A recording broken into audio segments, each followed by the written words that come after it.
Well, hello everybody, and welcome to another one of HealthAdvocateX's community conversations. Today we have an old friend of mine and a guest talking about climate change. But before we get into that, I just wanted to declare this as a safe space. That we all come from different backgrounds, but we're in the process of trying to learn, and we're not trying to hurt anybody's feelings in terms of things said, but we'll learn as we go along with this. Also want to do a land recognition. In Seattle, in the areas I am, we're in the tribal lands of the Stillaguamish, the Tulalip, and many others, and we want to respect their past, present, and future, and just respect that these are the taken lands from them. With that, I will start. Today we have, like I said, an old friend of mine, Dr. Mark Vossler. Strangely enough, he was my fellow when I was a resident at OHSU way back when in the 90s, and we've remained friends since then. Mark is the chair and climate is part of Washington's Physician for Social Responsibility, which believe now you've taken on a national role with that. Yeah, I'm going to be national president soon. Oh boy. But he graduated from medical school from the University of Rochester, did his intern medicine residency at the University of Vermont, and did his cardiology fellowship at OHSU, or Oregon Health Science University. There he was attending in cardiac transplant, and also did research on cardiac development. About 11, 12 years ago, he moved up to the Kirkland area and worked at Evergreen with another person that was a fellow at the time that we were at OHSU, and has been there and just recently retired in January of this year to expand upon his climate change activism, which he's been big in for as long as I've known him. So that's quite a long time. And today we're just going to do kind of a fireside chat conversation about different things. I will repost some links that Mark has provided for us for people to look up on different climate change things, and also a podcast that also has a lot of background information on this. And we'll go from there. And if you have any questions, please put them in the chat, and then we'll get to the Q&A section and I will ask them, and we'll go from there. Does anybody have any questions before we get started? Oh, okay. Well, welcome, Mark. Thank you very much for joining us.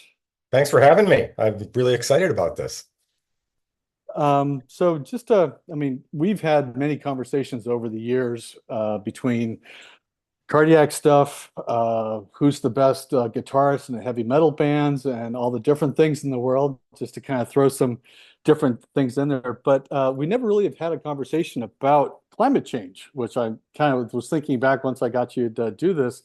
I thought that was kind of unusual that we never had that conversation. So I thought this would be a great place to have our first conversation about this and expand your knowledge to other people. And so how did you first get involved in climate and health advocacy? Yeah, it was an evolution, really. When I was a med student, I did a research fellowship in Hiroshima, Japan, and we were working on the health impacts of the atomic bomb. And it's mainly cancer research, but it created a kind of a mindset in me about the societal consequences on our health. And stay with me for a while. What really activated it was getting called to testify in a disability case of all things. So it's expert testimony. And it involved a firefighter who developed heart disease. And I was called really as an expert witness because of my clinical and research experience in cardiomyopathy, heart muscle disease. But it turned out the case hinged on occupational exposures, and particularly occupational exposure to smoke, and predominantly particulate matter and sulfur dioxide, nitrogen dioxide. And I didn't know anything about the impacts of air pollution on heart disease. So I had to learn that really fast. And what amazed me as I kind of dove into this is like, We weren't talking about this stuff in cardiology. We talked about when you needed a stent put in, when you needed bypass surgery, when you needed a pacemaker. We were like, you need to go on a statin because your cholesterol is too high, and there's nothing wrong with that stuff. Okay, that it works, right? Right. And when we talked about prevention, it focused on, treating hypertension, treating high cholesterol, telling people to lose weight and exercise and, eat their vegetables. It was all kind of personal actions. And it never came up in like we didn't talk about it in cardiology conferences, right, Chris? We didn't talk Nope. about this. We didn't talk about air pollution, but it's a big driver of morbidity and mortality. And so I got interested in it. And like, why isn't anybody talking about it? And as that was percolating, um, I got a call from some folks in an organization I was involved in with Physicians for Social Responsibility that we're going to have a kind of a focus group about what we should do on the issue of climate and health. I'll go. And of course, opened my mouth a couple of times in the focus group offering opinions. And the next thing I know, the executive director of the Washington chapter was having coffee with me and asked, what do you know about the health impacts of transporting oil? Like, I said, nothing. And she hands me a binder and says, you need to learn really fast because I need an author for a paper we're putting out. And so that's a long way of saying opportunities arose to have an impact. And when opportunity knocks, open the door, right? Yep. So that's how I personally got involved. Okay. Yeah. Well, tell us a little bit about how climate change is affecting and is expected to affect people in Washington. Yeah. We and I think there's folks from all around the country here, so I won't be totally Washington centric, but I will be kind of North America, northern climate centric, where we, in places like Washington, Minnesota, New York, Maine, think that we're immune because the big impacts are happening in the global south and happening, the hurricanes in the Gulf and, Florida, Miami is going to flood, and it's that it's not going to impact us, but it is. And the biggest one we're seeing here in the Pacific Northwest is extreme heat events. And as the mean atmospheric temperature goes up, changes in the air circulation pattern occur. So not only is the air warmer, but and I'm not an atmospheric scientist, but the conditions for a heat trapping, those heat domes, where there's a prolonged period of excessively high temperatures can occur. And they can occur in places that have not been seeing 100+ degree heat and are ill prepared. And the one of the difficulties with extreme heat events is attribution. So if you look at a death certificate and it says death of heat stroke, well, that's an extreme heat problem. But extreme heat also increases your risk of heart attack. It also increases your risk of kidney failure.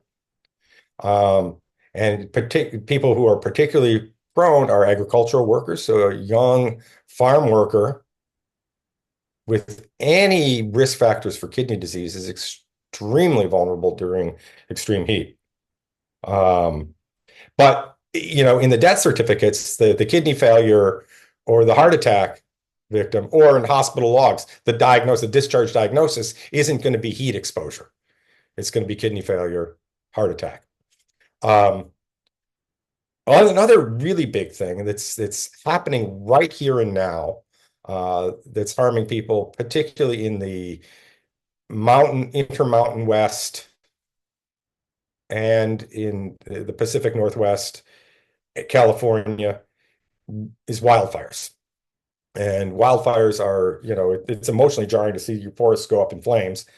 It's clear that these events are becoming more frequent and more severe, in part because of longer, drier summers.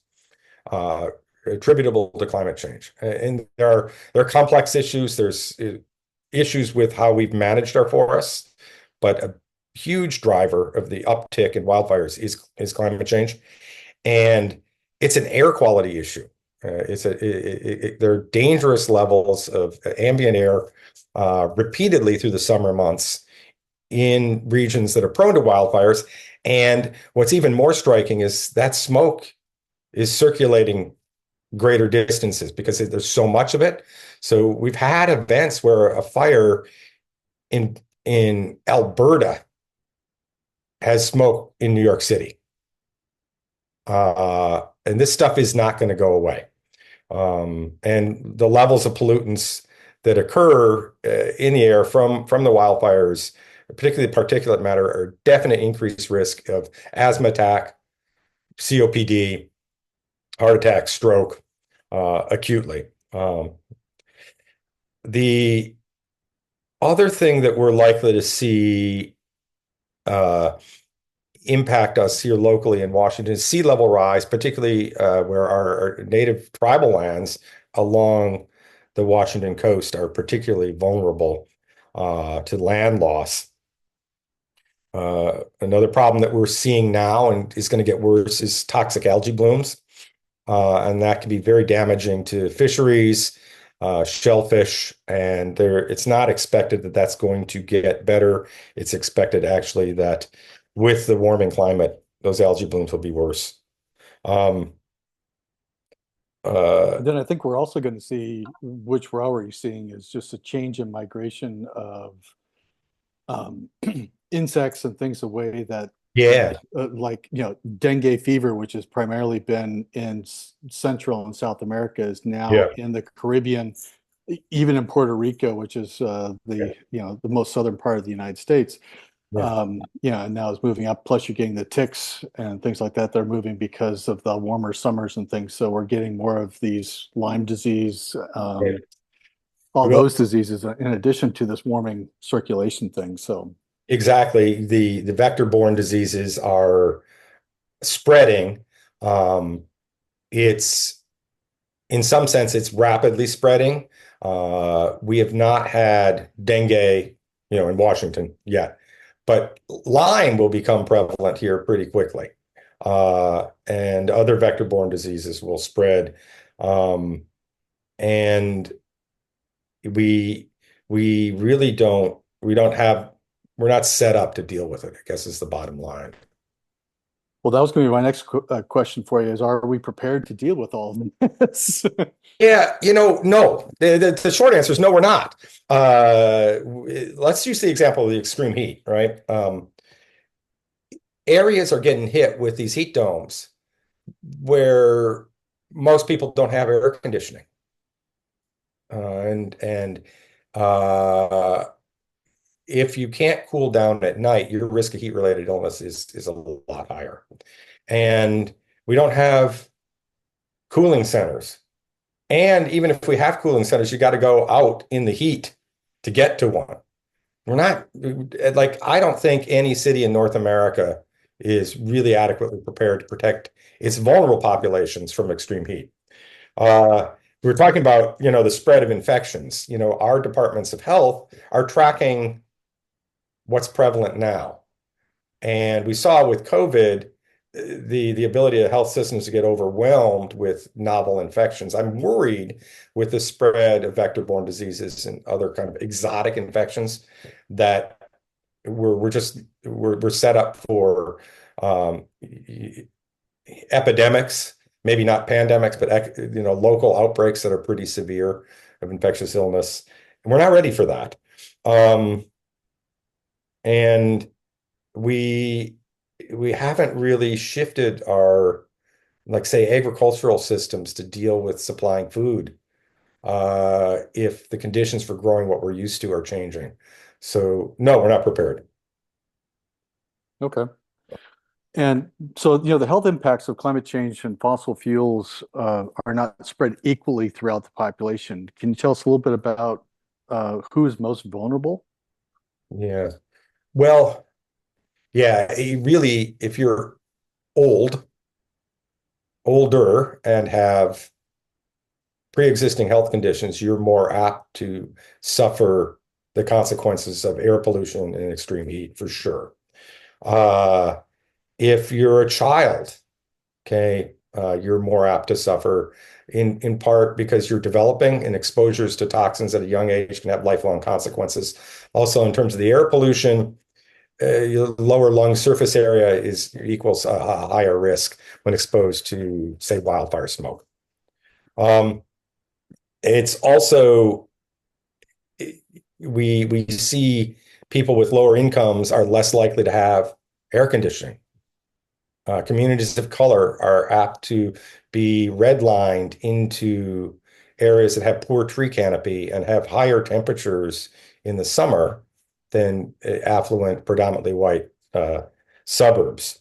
Um, so the burden is not shared equally, but I want to be careful to, if you are an affluent white person living in a leafy suburb, it's coming to get you too. It's just going to hurt the people across the tracks who've been redlined into poor neighborhood without air conditioning, without trees, first and harder. So it's not equal. So, yeah, so essentially what we're looking at is, I know in the past there's been studies about interurban children getting asthma more predominantly, probably because of particulate matter. Mhm. Just with that, I mean, I know that those studies have been out there since the 70s, but Yeah. now we're talking about not interurban, but just the country itself is probably what we're looking at Yeah. having the same problems. Is that kind of what you're saying? Yeah. Yeah. Well, there's no question that from a health impact standpoint, there's broad variability. There's a 10-year difference in life expectancy in the most affluent neighborhood of Seattle versus the least affluent neighborhood, 10 years. And if you look at the maps, the one thing that you see occurring in the neighborhoods with the lower life expectancy is I-5 running through and industrial zones. And so pollution has a big impact on outcomes. But it's not all of it. It's not all of the disparity because the lower income population also has less access to good supermarkets, um, maybe less Healthcare. access to healthcare. So I don't want to blame everything on air pollution, but it is a major factor in that. And Mark, I'm curious since like insurance for homes and property around floods and fires has been more challenging. Do you foresee that insurance coverage and reimbursement for healthcare issues rather than for traditional diagnoses like lung cancer, will there be uh, you know, this is due to extreme heat as a Yeah. diagnosis? I would like to see more accurate coding and attribution to, say, heat and exposures. I'm not sure the insurance industry will be the folks that drive it. I think that that's going to probably have to come from, say, CMS, saying, we require that you just like now, I need to document. Well, I did 6 months ago. I needed to document whether someone was a smoker, and whether that was partially responsible for their illness. If someone dies, again, you have to note that. So to fold things like extreme heat into that reporting can be done. I'm not seeing the major insurers, but maybe actually Medicare may be a driver of it. I don't think the private insurers are going to push it. I don't think. Maybe I'm wrong. Maybe there's probably a lot of people in this on this call that have more expertise in the insurance industry than I do. So if I'm wrong, I'm willing to be corrected on that one. Thank you. well, there's been a lot of talk about mental health and the lack of treatment and things. Does climate change actually have impact on mental health also? Yeah, I think so. There are certainly people with more expertise on mental health than I that are looking at that. And we're just kind of just starting to understand it. I mean, one thing that's kind of most obvious is like if we have an extreme weather event, a hurricane, which are getting more prevalent, right, due to climate change. Have an extreme weather event, you lose your home. There's post-disaster PTSD, but there's also kind of a chronic gloom, a grieving of a loss of place or a worry about the impending doom to humanity. And I think this is hitting if you talk to younger folks about this, there are people my kids' age who are almost paralyzed by climate anxiety. And so, but we're just figuring this out. I don't want to pretend I have any expertise or any solutions on this, but I also don't want anybody to think that there aren't already some severe mental health impacts of what's happening with climate change and that we will have to address it. Okay. Yeah. Well, since both of us have been in the healthcare industry for over 20 years, do you think other doctors are concerned about this, or other health professionals are concerned about this, or trying to make changes besides yourself, of course? Yeah, no, I'm seeing a shift, and I think, Chris, I think you were off by 10 years. I think it was like a 30-year drive, but for me at least, you're young. Yeah, I've seen a shift in when I first got involved in this. Some people viewed me as being a little fringy, leaving clinic early to go save the planet. I would correct them. I say, well, I'm not actually saving the planet, I'm saving humanity. But for instance, our state medical association 10 years ago really didn't want to touch this topic. Now they have position statements on climate change in general, on transportation, impacts on climate. They have statements on burning gas stoves, gas in the home has come up. And that's been a big shift where organized medicine, the AMA likewise, has taken positions on climate change. The American College of Physicians has as well. And that shift is the result of multiple individual physicians, nurses associations as well, physicians and nurses going to their professional societies saying, we need to address this. And I think that's been, pretty powerful thing. Who is like the best specialty in medicine for climate advocacy is the pediatricians. I work with more pediatricians than any other specialty. And I think it's because they're concerned, they're thinking about the long game. They think of what life is going to be like for these kids they're taking care of if they don't. And they're seeing a lot of pediatric asthma. And so like the first people to jump on this notion that, maybe we shouldn't be burning stuff inside the home and creating large levels of pollution in our kitchen. It was the pediatricians that led the charge there. And, the general public is still they love their gas stoves and their gas grill, and maybe the gas grill's better because it's outdoors. So it's going to take some time, but I think if your kid is in for an asthma visit and your pediatrician says, instead of just asking whether you smoke or have a cat, they'll say, well, do you cook with gas?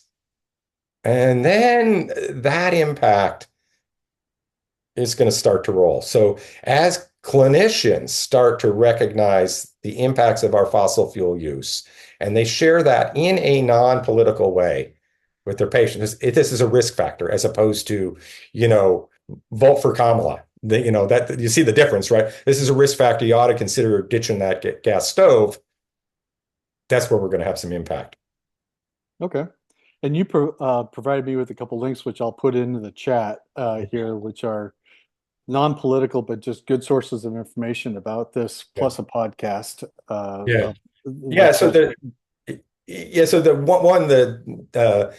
David Roberts Volt's podcast is what I asked you, Chris. Like, let's just do a little bit of a conversation, a Q&A, because that Volts podcast has taught me more about energy policy and clean energy technology, and a lot about the politics of this without a single PowerPoint. It's always questions and answers. So I thought that's how I want to approach today's conversation. So I recommend anybody who's interested in climate policy, check out Volts. The other link, of course, is my organization, Washington Physicians for Social Responsibility. We're nationwide, and the link is for the Washington chapter, but there's chapters all across the country, and you don't have to be a physician. Any health professional, actually, non-health professionals are welcome, but we have plenty of nurses, physical therapists, rad techs, public health professionals, et cetera. So I'd love to have anybody that's interested in this stuff join us. And the third one is a friend of mine, Stefan Wheat, at University of Washington, has headed up this effort called Climate RX, which is helping us talk about climate impacts with our patients, again, without being political. What can you do to protect ourselves, sort of conversations and building things that way. Anyway, so thanks for sharing those. No problem. So I know, the healthcare sector is not great in terms of what it does with waste. We probably have one of the largest, garbage problems because of the sterile stuff and things. Is it also contributing to the climate change in terms of what it's doing with that stuff? Oh, yeah. So healthcare is a big industry, and just like any other industry, it consumes energy. And if you look at emissions attributable to healthcare, it accounts for 4% of the CO2 being emitted worldwide. So the US accounts for 25% of that. So easy math, guys. 1% of global CO2 emissions is US healthcare. And some of this is going to be easily modifiable. Direct emissions, we can be a lot more efficient, turn lights and computers off. We can have an impact on our supply chain, demand that the embodied carbon content of the products we buy goes down. But the big bang for the buck, the low-hanging fruit, is anesthesia. The anesthetic gases have heat-trapping impacts that are like thousands of times more potent than CO2. And my colleagues in anesthesia tell me that simply shifting from the most heat-trapping gases to the least heat-trapping gases can have a big impact.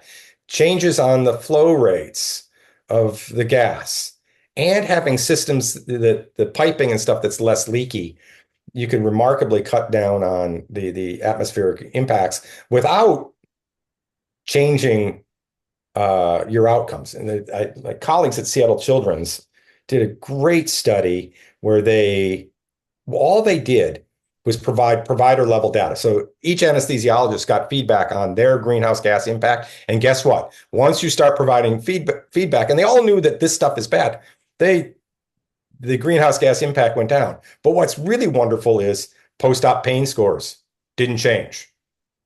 PACU stays didn't change. Family satisfaction scores didn't change. So there were no adverse consequences. Oh, and Seattle Children saved money because they're not dumping more stuff into the atmosphere that they're paying for, and this stuff is expensive. So it's like a win-win-win-win-win. And so that's kind of the lowest hanging fruit in the healthcare sector is anesthesia. We probably want to work on other things like ramping up telemedicine for people in remote communities, as opposed to having people have to drive in to the specialty center. And the transportation impacts of our employees in healthcare. If if the healthcare sector pushes for public transportation access so their employees don't have to park, don't have to drive in 30 miles to, work in the cath lab or operating room. So yeah, it's ripe for change. Healthcare sector. I would predict that we could cut healthcare greenhouse gas equivalents in half in less than a decade if we try. Well, plus I think anytime you actually provide information to people and maybe don't um, you know uh, keep people's names on it, don't censor it from that. You get a competition between people that will like, oh, I want to be the top. I mean, that's just human nature, and Totally. I mean, that could really work in the healthcare industry for all that stuff too. Totally, totally. Like reporting where you know who you are, but you know who else is, yeah, where there's no shaming. No one else sees that you're the lagger, but oh boy, Yeah. that gets people. Whether it's a hospital administrator or an anesthesiologist or a family physician or a nurse, people that go into this stuff have a little bit of a competitiveness. So Yeah. yeah, good. That's why I figured it's a good way to get people doing it. Plus, if it's a win-win-win for the patient, the hospital, and all of that, that would Yeah, be there's no harm in that. yeah, yeah. And you have a question? You're muted, Ann. I'm sorry. Can you hear me? Yeah. Yes. Okay. So during COVID, when everything was shut down and locked down, didn't a lot of the pollution go away and a lot of I mean, I thought that was such a good, I mean, it wasn't an experiment, but I thought that was such a good example of how if we changed, something positive would happen. And I never see that written up anywhere. I never see that, like, from environmentalists, like, it seems like they would really use that time Mhm. because we stopped driving and because we stayed in our homes. I mean, I remember them saying, I forget, it was Kilimanjaro or some mountain in India, that nobody has really seen the peak for years because of the pollution. And during COVID, it cleared up and you could see it was just, people were just amazed. So, I mean, and I think everything that you're saying is so important, but how do we get it down to the fundamental level of really change and Oh, all well, of us doing our part in the well, process? well, that's awesome. And it's kind of where I was hoping to go next on this. Like, what can we Exactly. do? What can we do? So thanks for teeing that up, Ann. And what you said about emissions during the height of the pandemic is totally true. If you drive less and definitely fly less, uh, emissions go down. And therefore we know that there'll be a huge impact if we just reduce emissions from, say, the transportation sector. But it's probably going to have to be more than that. And the technology exists. I'll go back to sort of a simple thing. Uh, the burning gas. Okay, this is a small segment, and it's one that I've worked on, but a small segment of the total greenhouse gas impacts. But first, you got to build public awareness. People have to realize there's a problem. There has to be an alternative. There has to be something out there in the marketplace that people can use instead. And because a new technology is not always affordable, there needs to be public policy that pushes it. So electric vehicles, right? Electric vehicles started to take off when you started seeing more of them. And all of a sudden, bills, oh, I have to have one. I have to have one. And some tax breaks. So the public awareness, then making it like the cool thing to do, and tax breaks, and all of a sudden EVs take off. I think we're at the spot in, say, building electrification where EVs were a decade ago. I think people need to realize that actually your gas stove is harming your kids and you may want to get rid of it, but that's expensive to do. So then we have to have, subsidies. And there's a steps that would have to happen before we can outright ban gas stoves or ban internal combustion engine transport. That's a final step for like the holdouts that really don't care about other people's health.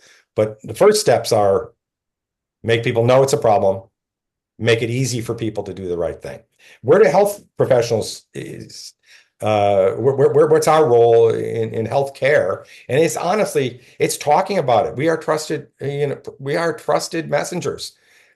Poll after poll after poll puts one profession at the tippy top of people that folks trust, and it's nurses. Number one. Doctors come in 2 or 3 or 4, but in the top 5 consistently, but nurses are always number 1. So, and so there's in this room, this Zoom room, there's a ton of credibility. So the number one thing is to say, this climate stuff, this burning fossil fuels, it actually is impacting your health. And people will trust that. And it's not just the general public, it's also our elected officials. From personal experience, I guarantee if there's testimony, let's say at the state legislature on a bill that would have a beneficial impact on reducing emissions, and you have, testifying, you have a doctor and a nurse, the legislators pay a lot of attention to that. If you say, I'm Joe from the Sierra Club, like I have heard that before, say, hi, I'm Mark from Physicians for Social Responsibility. Their ears perk up. I say, I'm Claire, the professor of nursing at Washington State. Their ears perk up. So we have power that we need to use on this topic. Yeah. That's really helpful, because I was going to ask if you can give, as health advocates, us specific things that we can do with our clients. And I think that's really helpful. Yeah. The awareness is. Yeah. And I think number one, share some of the stuff that I've said that it's a human health problem that impacts may be affecting the global South first, maybe affecting vulnerable communities first and hardest. And as human beings, we should care about every human being on this planet. But don't think for a minute it's not going to impact you. And the simple examples like wildfires, extreme heat, you make it personal. And it's always important to follow up with some action. And I think, otherwise there's despair. And actions can be simple, like, what? It'd be really great if everybody wrote their member of Congress today and said, we want action on climate change, even if there's no specific bill. What they need most, honestly, is to know it's an issue that you care about, more than a specific bill. They need to think their constituents care. And we can build that. Have you ever received pushback from patients when you talk about this with them, since we're talking about nurses and doctors being kind of the top of kind of resource, or even from, say, Evergreen or other places that you've worked? It's been surprisingly minimal. And, when I talk to patients, I talk about wildfire smoke and their heart failure, right? I don't tell them to vote one way or another. But so it's the message is very personal in the exam room. I think for our credibility, we have to keep it that way. I'm really willing to get very political outside of the exam room. And, I've had patients see something an op-ed I wrote in the Seattle Times on this, for instance, and love it. And so the feedback from my patients has always been pretty positive. And maybe there's folks out there that stopped seeing me because they thought I was a wacko environmentalist. But I stayed plenty busy. So, and from Evergreen was really pretty good. I mean, the only thing there was a campaign ad I was going to film in my office with my white coat on. And I got told by the director of marketing at Evergreen at the time that she said, I really love the work you do, but it can't look like this is coming from Evergreen. And so there is a neurology office across the street. And we filmed the ad in that office. It didn't have any Evergreen logos, and they weren't mad that I was doing it. They just said it can't look like Evergreen's endorsing this, and that's and honestly, our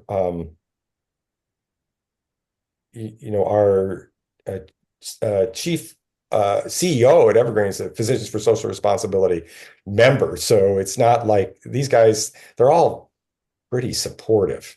And actually, not only our current CEO and a former CEO, I have two like highest of the highest of my bosses that are not only patting me on the back saying, "Oh, you should do that." They joined my organization.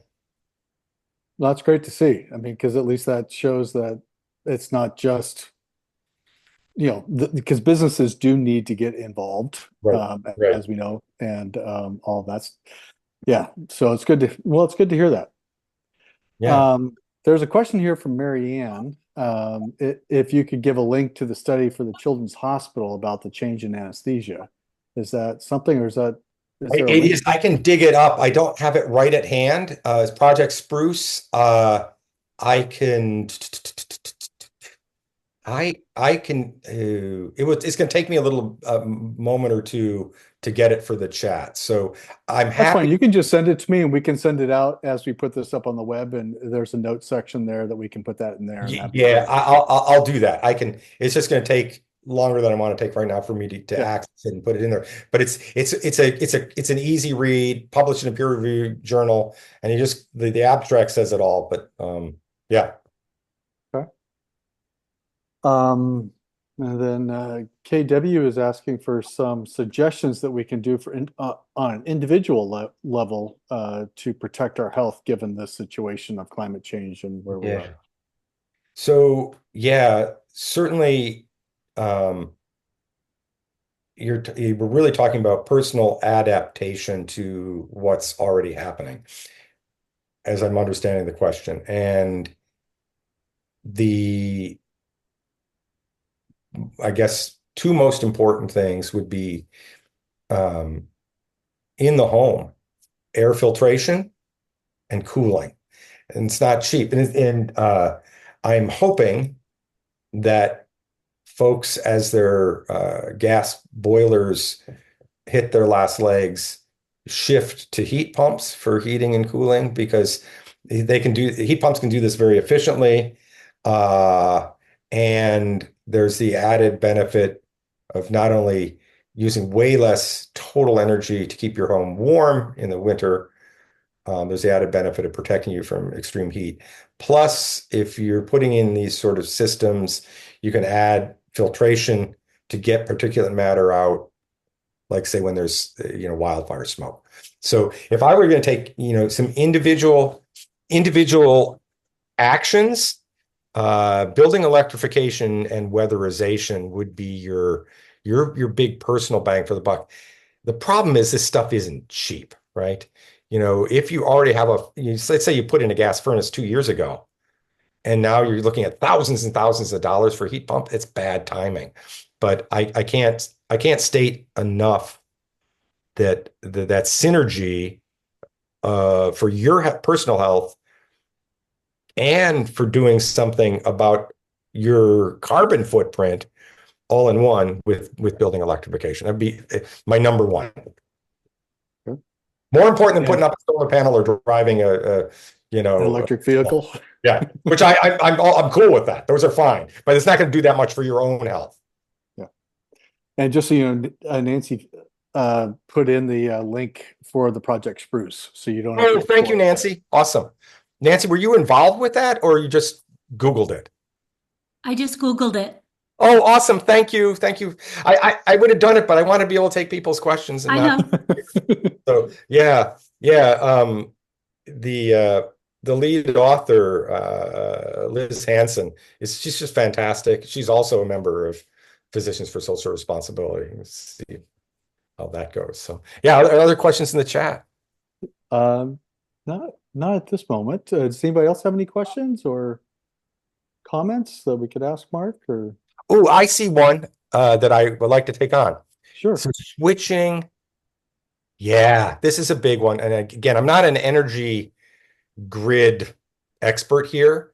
But electricity going out, being more dependent on electricity. And I don't want to say it's not a problem. At a public policy level, we can't just we can't just electrify our homes and our vehicles. We have to make the grid more resilient. And on one hand, a Nissan Leaf is probably not going to be the tipping point.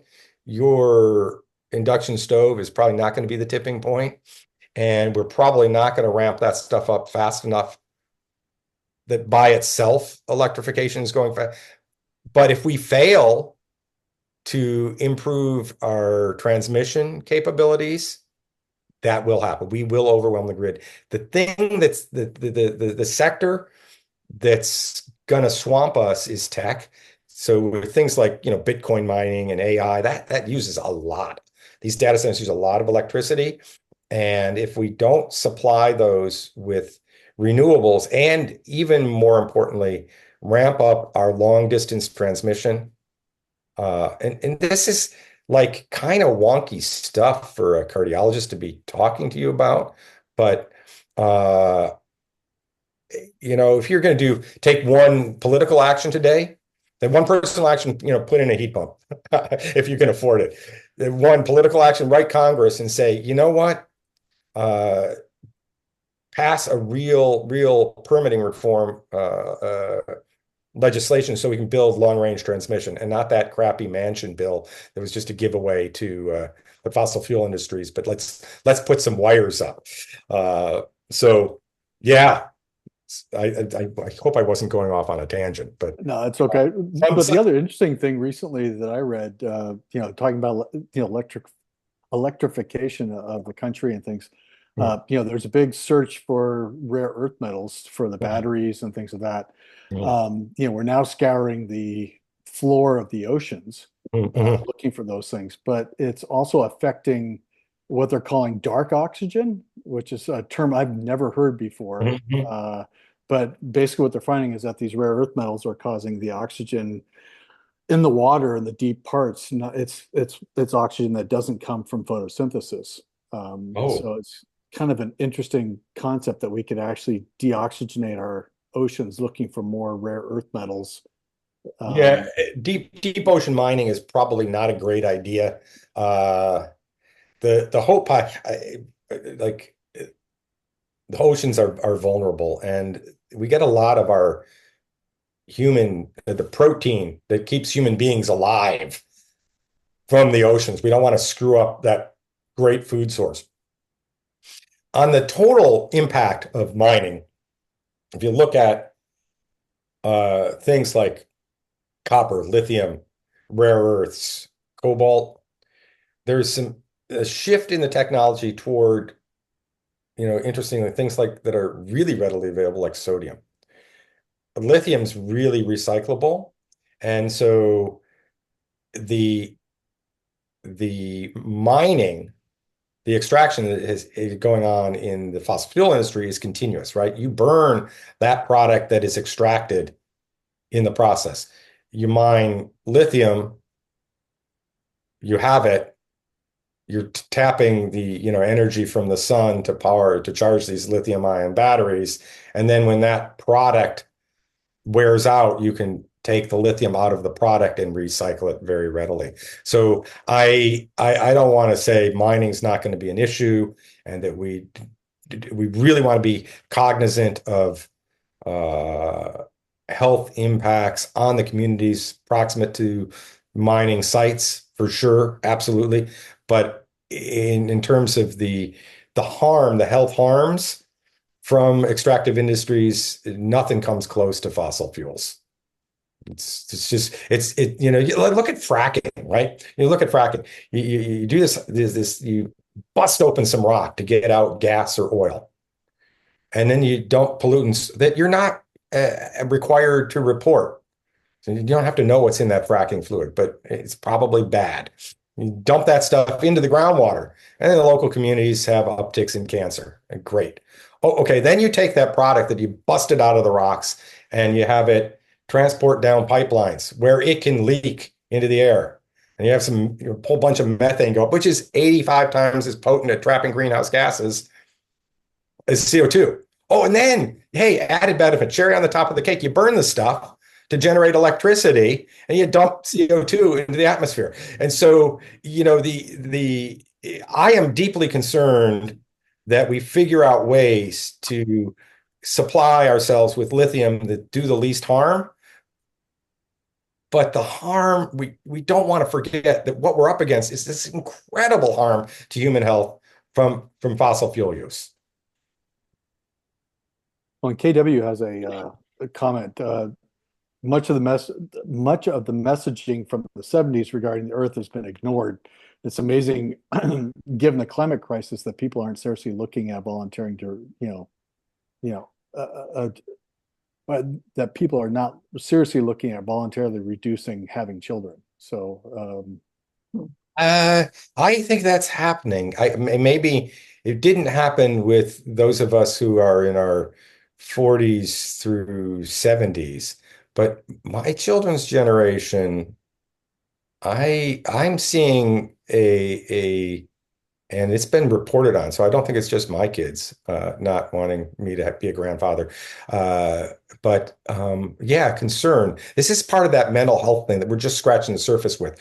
There is an anxiety about what's happening globally that is making some people really not want to have kids. And it's not so much the concern about overpopulation, but I don't want to leave my children a destroyed planet. right. Yep. Yeah. Yeah, my kids say the same thing, so I'm really not happy about it, but it's their Oh, choice, and they really need to say what they feel about it. Yeah. awesome. Great question in the chat from Laura. Hey, could you speak about the role of food choices, food waste? Yeah, I really this is an excellent question, and I'm glad we're getting to it. And so if you look at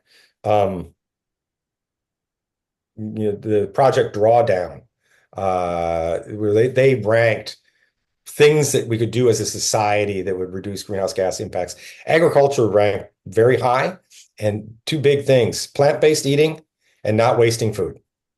Because if the more food you have to produce, the more emissions you make, and if you're throwing 30% of it away, again, that's a waste.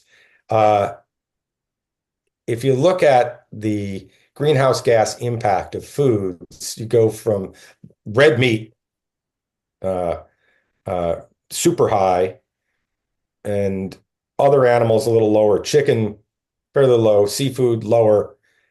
You look at plant-based diets are by and large very low in climate impacts. And as a cardiologist, that's a double benefit, right? So we take an action that improves the climate by eating mostly plants. And as a benefit, it reduces our risk of heart attack, stroke, diabetes, obesity, hypertension, kidney disease. Sounds pretty cool. So, kale and broccoli are good. So is romaine lettuce. So are tomatoes. All vegetables are really, really good. No one's shown conclusively that you need to eat zero red meat, but every epidemiology study shows that the less red meat you consume, the lower your risk of chronic cardiovascular disease. So that's a winner. I'm so glad you asked that question. That in my mind, eating plants, that's right up there. And that's cheap, right? I should have said that before the heat pumps, right? Because that's way cheaper than you're re-rigging your home or going out and buying an EV. You can just, next time you go to QFC or Safeway, you buy things that are less packaged on the outside aisles, where the fruits and vegetables are, and you focus that on your diet. Yeah. That's good. Maggie also put a great summary for everybody in the chat to take a look at. So I thank you very much, Maggie, for putting that in there. And Dale also said that birth rates are decreasing across the country currently. Young people are opting for one or two children more often than the past. Yeah. And then Beth put in there, composting is also a great use of food waste to recycle and get all that stuff. So Yeah. Eh, Absolutely. In fact, if you compost your waste, the waste that's the food waste that's trapped in landfills is more apt to be releasing methane. Again, this is stretching what I know, so I have no expertise in this, but yeah.